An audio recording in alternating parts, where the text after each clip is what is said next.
یوسف علیه السلام کله چې د زندان نه بهر راغی، هغه په حالاتو ډېر عاجز کړی و، کوم کې چې د الله هغې له اچولی و.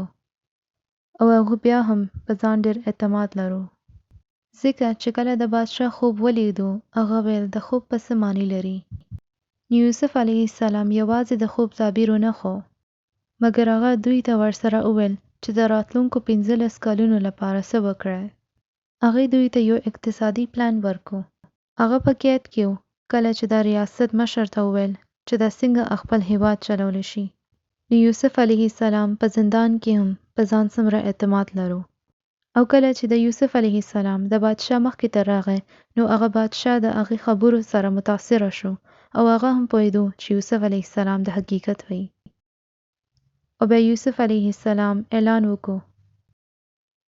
هغوی ویل چې ما ته د مصر خزانو خزانچي جوړ کړئ، او زه به ستاسو د مسایل حل کړم. د یوسف علیه السلام مقابله د وزیرانو، د سیاسي خلکو، بیوروکریټس او د لوستي خلکو سره وه، او د دې خلکو په کلونو تجربه وه. او د یوسف علیه السلام په تجربه څه وه؟ هغه یو غلام و، یو بهر کس، بیا یو غلام، او بیا یو قیدي. دا هغه ټوله تجربه ده. هغوی د فکر نه لرو چې دا نور خلک له ما نه ډېر تجربه لري، زما نه زیات لوستي دي، او دوی به زما باره کې څه سوچ کوي.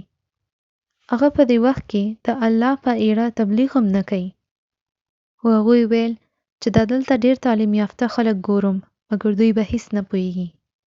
او زه پوهیږم چې زه د څه په اړه خبره کوم، او زه مغرور نه یم.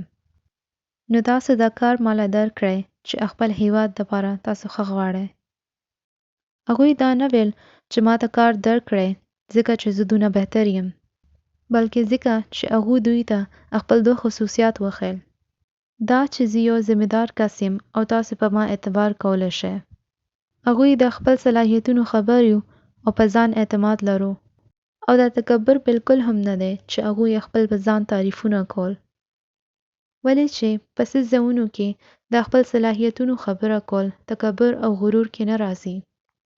کله چې تاسو د خپل کار انټرویو له ځئ، نو تاسو په خپل ځان عاجز نه ښیئ، بلکې تاسو وایئ چې زما خیال کې د دې کار لپاره تر ټولو کې صحیح کس زه یم، او تاسو له خپل کانفیډنس خیال پروزي.